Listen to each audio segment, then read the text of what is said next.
छत्तीसगढ़ के सीएम भूपेश बघेल आज रायपुर, बिलासपुर और कांकेर के दौरे पर रहेंगे। रायपुर में जहां वो वन अधिकार पर प्रदेश स्तर की परिचर्चा में शामिल होंगे, तो वहीं कांकेर में उनका दौरा निजी होगा। आज सीएम भूपेश बघेल कांकेर दौरे पर रहेंगे। सीएम बघेल संसदीय सलाहकार राजेश तिवारी के पितृ शोक की 13वीं के कार्यक्रम में शामिल होंगे। पुराना कम्युनिटी हॉल की शोक सभा का आयोजन किया गया है। 22 दिसंबर को राजेश तिवारी के पिता का देहांत हो गया था। सीएम बघेल का ये निजी कार्यक्रम है, जिसे देखते हुए सुरक्षा के पुख्ता इंतजाम किए गए हैं। बिलासपुर में बारिश ने ठंड को बढ़ा दिया है। बारिश के चलते पारा नीचे गिरा है। लोग मौसम के बदले रुख से परेशान नजर आ रहे हैं। अचानक बदले मौसम से लोगों का कामकाज प्रभावित हो रहा है। बलरामपुर में लगातार बारिश से लोग परेशान हो रहे हैं। सुबह से शाम तक लोग अलाव का सहारा ले रहे हैं। वहीं जिले के दूसरे इलाकों में भी मौसम की मार से लोग परेशान हैं। खराब मौसम की वजह से लोगों का कामकाज भी प्रभावित हो रहा है। जगदलपुर में भी अचानक तेज बारिश के चलते अफरा तफरी मच गई। बारिश इतनी तेज थी कि सड़क पर कुछ नजर ही नहीं आ रहा था। रुक रुक कर बारिश का सिलसिला अभी भी जारी है। माना जा रहा है कि 1-2 दिन में कड़ाके की ठंड पड़ेगी। मौसम विभाग के मुताबिक प्रदेश में कई जगह लाइट से मीडियम बारिश हो सकती है और साथ ही गरज चमक के साथ बौछारें होंगी। 5 जनवरी के बाद शीतलहर की स्थिति बनेगी। छत्तीसगढ़ में बेमौसम हुई बारिश के चलते धान खरीदी केंद्रों में धान भीगने लगा है, तो वहीं किसानों की भी मुश्किलें शुरू हो गई हैं। बेमेतरा में धान किसानों की मुसीबत कम नहीं हो रही है। कभी बारदाना तो कभी बारिश की वजह से धान खरीदी प्रभावित हो रही है। जिले में 1-2 जगहों को छोड़कर लगभग जगहों पर धान की खरीदी पूरी तरह से बंद है। खरीदी केंद्र में धान लेकर पहुंचे किसानों को परेशानियों का सामना करना पड़ रहा है। प्रदेश में बेमौसम हुई बारिश को लेकर प्रदेश के कैबिनेट मंत्री मोहम्मद अकबर ने बेतुका बयान दिया है। मंत्री जी का कहना है कि बारिश किसानों की खुद की समस्या है। अगर बारिश हो रही है तो फिर किसानों को धान खरीदी केंद्रों पर धान लेकर न जाएं।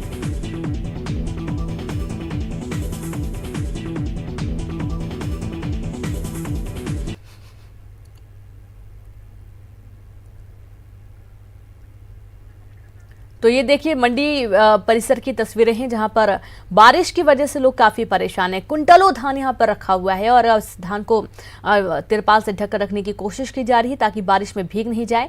लेकिन फिर भी थोड़ा बहुत तो नुकसान होता ही है। और पहले जो बारिश हुई थी, ओले गिरे थे, उसमें काफी बड़ी मात्रा में धान और जो अन्य अनाज है वो खराब हुआ है।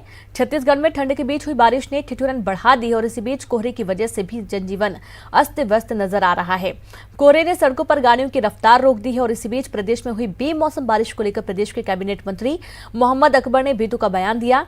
मंत्री जी का कहना है कि बारिश किसानों की खुद की समस्या है। अगर बारिश हो रही है तो फिर किसान धान खरीदी केंद्र पर धान लेकर ना जाएं।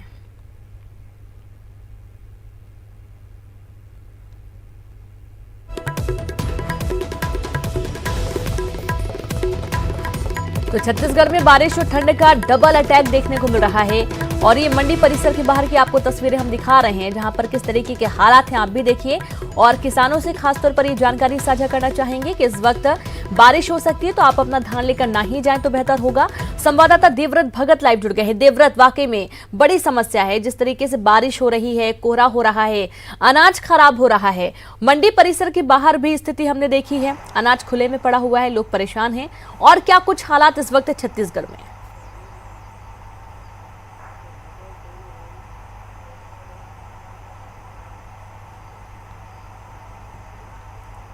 जी देवव्रत, आप मुझे यदि सुन पा रहे हैं तो क्या हालात इस वक्त देखे जा रहे हैं छत्तीसगढ़ में? रीनू, जिस तरह से बेमौसम बारिश ने इस वजह लोगों को परेशान कर दिया है और जिस तरह से कल रात से ही बारिश हो रही है, कल पूरे दिन भर बदली छाई रही, बारिश हुई और प्रदेश के कई इलाकों में जो है ऑरेंज अलर्ट जारी कर दिया गया था। आज के लिए येलो अलर्ट है और सुबह से ही ठंड का माहौल है और जनजीवन इस तरह प्रभावित हुआ है कि फसलों को तो नुकसान हुआ ही है, साथ ही साथ आम दिनचर्या जो है वो लोगों की खासी प्रभावित हुई है। स्कूलों की 2 दिनों की छुट्टी बढ़ा दी गई है क्योंकि जो छोटे बच्चे थे ठंड की वजह से बाहर नहीं जा पा रहे थे, इस वजह से स्कूलों में 2 दिन की छुट्टी बढ़ाई गई है। और आज सुबह से ही अगर माहौल की बात करें तो कोहरा छाया हुआ है और कड़ाके की ठंड कई जगह में पड़ रही है। प्रदेश के कई इलाकों में न्यूनतम जो तापमान है उसमें गिरावट आई है। तो निश्चित तौर पे जिस तरह से मौसम में बदलाव हुआ है, बेमौसम बारिश हुई है, उसकी वजह से लोगों की दिनचर्या प्रभावित हुई है, लोगों को परेशानी का सामना करना पड़ रहा है। और साथ ही साथ फसलों की बात करें, धान की बात करें तो यहाँ पर फसलों को भी खासा नुकसान हुआ है। धान खरीदी प्रभावित हुई है और कई मंडियों में जहाँ पर धान रखे हुए थे, धान खरीदी केंद्रों में, वहाँ पर धान भीगने की भी जानकारी मिली है। सब्जियों का मौसम है, सब्जियों की फसल को खासा नुकसान पहुंचा है। तो जिस तरह से मौसम सर्दी का है, लेकिन इस दौरान हुई बेमौसम बारिश ने हर किसी को परेशान किया है और इस वजह से काफी आम जनजीवन तो प्रभावित हुआ ही है। साथ ही साथ किसानों को भी सबसे ज्यादा फर्क पड़ा है। किसानों की उपज यहाँ पे कहीं ना कहीं खराब हुई है और काफी दिक्कतों का सामना हो सकता है कि उन्हें आने वाले समय में करना पड़े, क्योंकि जिस तरह से मौसम वैज्ञानिकों का भी ये कहना है कि आने वाले 48 घंटों तक के इसी तरह के मौसम रहेंगे।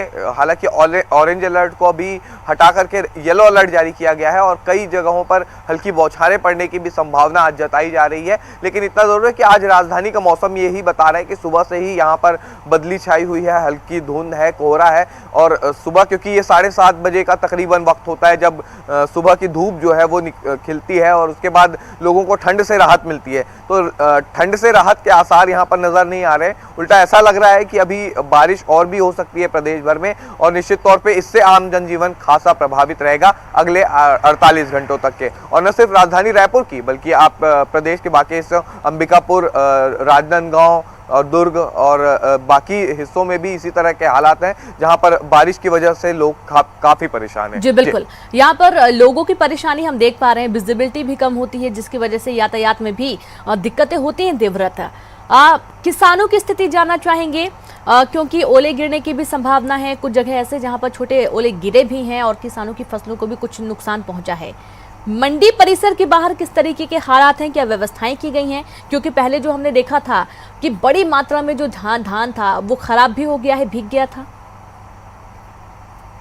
जी, मौसम की मार का अगर सबसे ज्यादा असर पड़ता है तो वो किसान पर ही पड़ता है, क्योंकि उसकी साल भर की मेहनत होती है, उसकी उपज होती है और इस दौरान अगर बेमौसम बारिश की स्थिति बनती है तब सीधे तौर पे इसका नुकसान जो है वो फसलों पर पड़ता है। और अभी क्योंकि सब्जियों का मौसम है, सब्जियों की फसल पर इसका नुकसान पड़ा है। और जिस तरह से आपने बात की मंडियों की, तो यहाँ पर मुख्यमंत्री भूपेश बघेल ने निर्देश दिए हैं कि जितने भी धान खरीदी केंद्र है वहां पर वो तमाम उपाय किए जाएं जिससे कि धान को बचाया जा सके। लेकिन जिस तरह से बारिश हो रही है तो वो उतने सारे इंतजाम तुरंत करना जो है वो नाकाफी साबित हुए हैं और कई जगहों, कई इलाकों में ये देखा गया कि धान की उपज जो है वो भीगी है।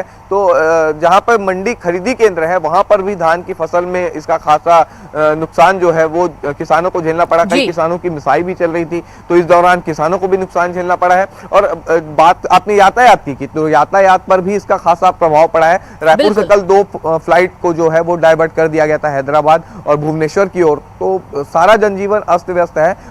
रेलगाड़ी यानी कि सड़क से लेकर आसमान तक जो यातायात है प्रभावित हो रहा है। बिल्कुल देवव्रत, बहुत बहुत शुक्रिया आपका तमाम जानकारी के लिए। और यहाँ पर वक्त एक छोटे से ब्रेक का है, हम जल्द हाजिर होंगे।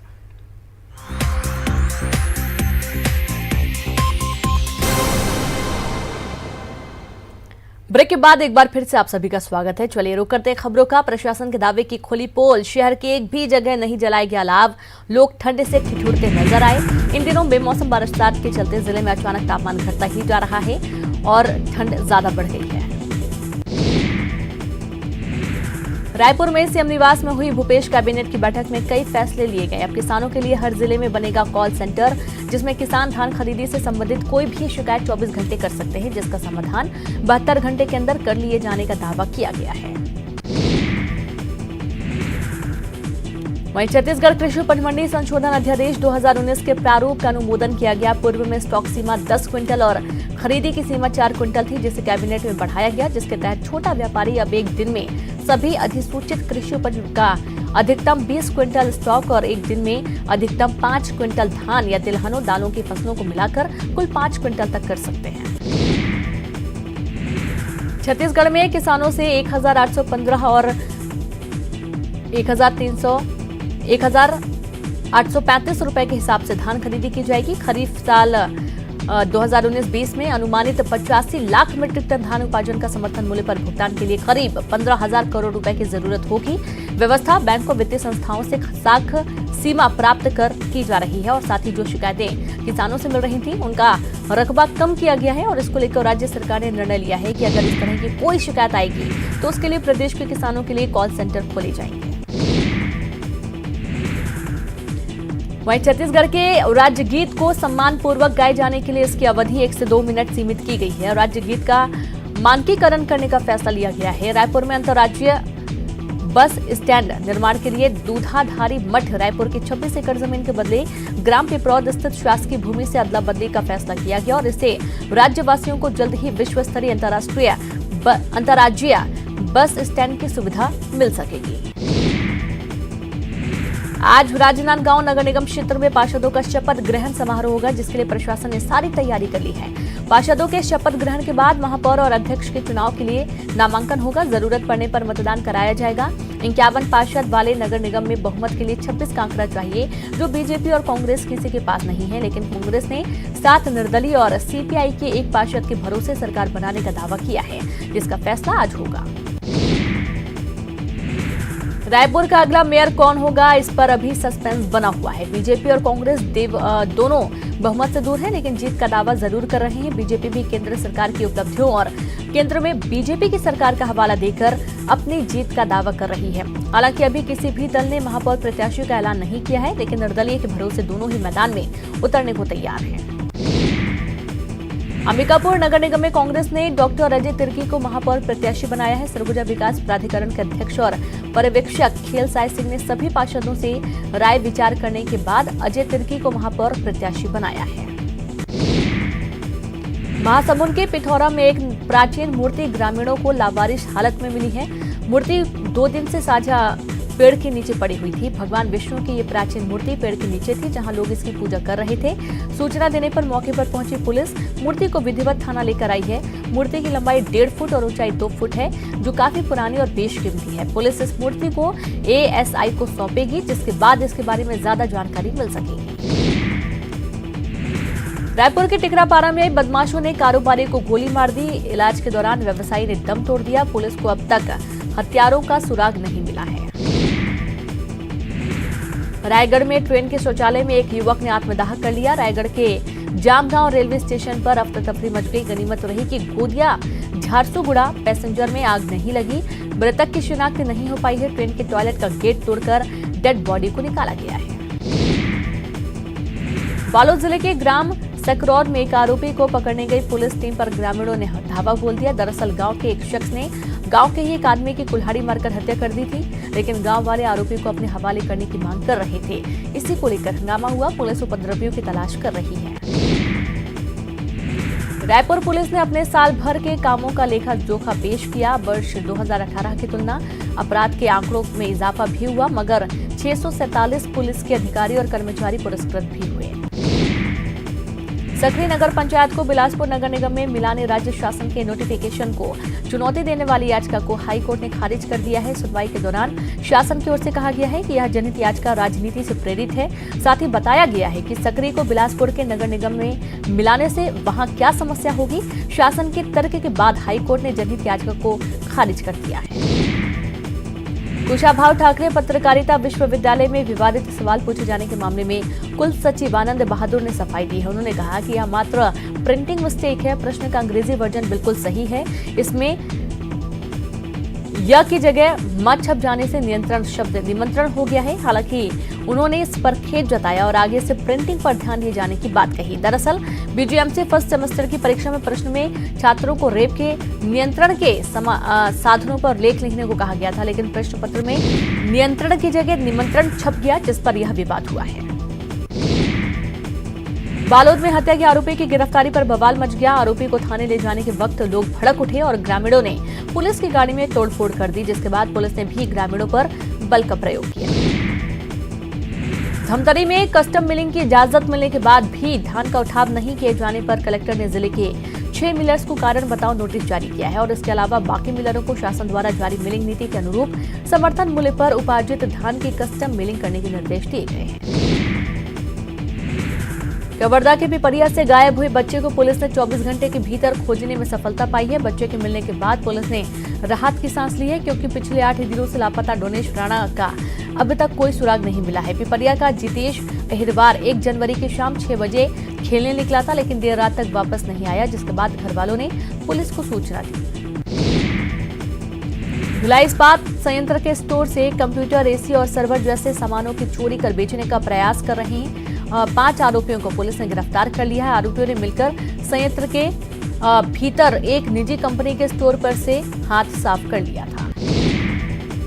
बेनामी संपत्ति को लेकर आयकर विभाग के रायपुर की टीम ने एक बड़ी कार्रवाई की है। आयकर विभाग ने पिथौरा के जंघोरा में स्थित अग्रवाल धान प्रसाधन केंद्र में पूर्व में काम करने वाले मृतक मजदूर के नाम से 40 करोड़ की संपत्ति को जब्त किया है।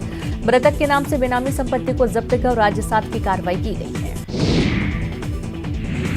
नशे के कारोबार पर अंकुश लगाने अभियान चला रही दुर्ग पुलिस को एक बड़ी कामयाबी हासिल हुई है। दुर्ग जिला पुलिस ने अलग अलग थाना क्षेत्रों में दबिश देकर करीब 60 पेटी नशीली दवाइयों को जब्त करने में सफलता पाई है। इस मामले में प्रतिबंधित दवाइयों का व्यापार करने वाले 4 आरोपियों को पुलिस ने गिरफ्तार कर लिया, जो लंबे समय से शहर में प्रतिबंधित और नशीली दवाइयां बाहर से लाकर यहां के युवाओं को नशे के लिए बेच रहे थे।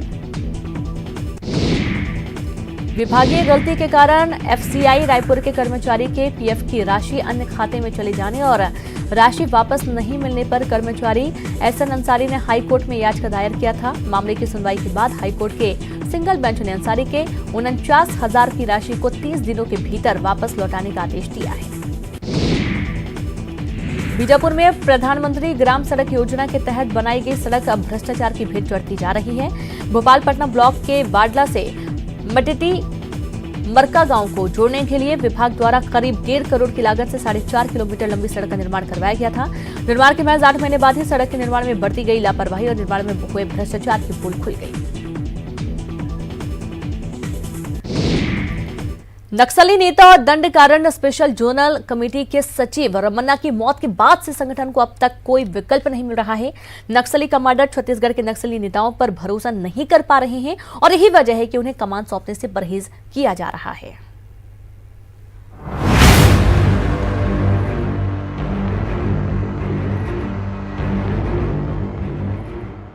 नक्सली कमांडर रमन्ना की मौत के बाद से उसकी जगह लेने के लिए कोई आगे नहीं आ रहा है।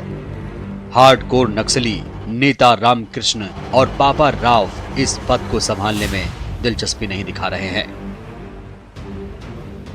दंडकारण्य स्पेशल जोनल कमेटी का सीनियर मेंबर भी इनकार कर चुका है।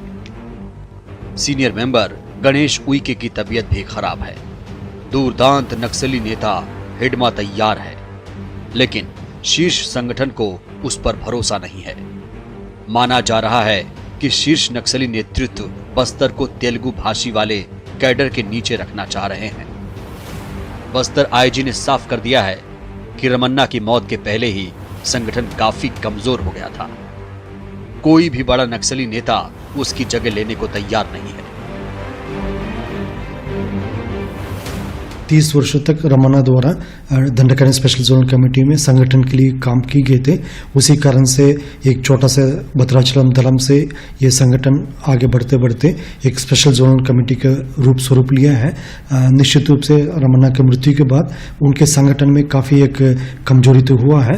हम इसको भी बहुत नज़दीक से समीक्षा कर रहे हैं ताकि इसी को फायदा उठाते हुए हम अपना रणनीति में किस प्रकार का बदलाव कर सकता है, उसी हिसाब से हम आगे कार्रवाई कर रहे हैं।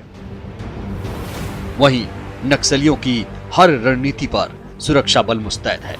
आने वाले दिनों में प्रमुख कैडरों पर फोकस किया जाएगा, जिससे जल्द ही बस्तर नक्सल मुक्त हो सके।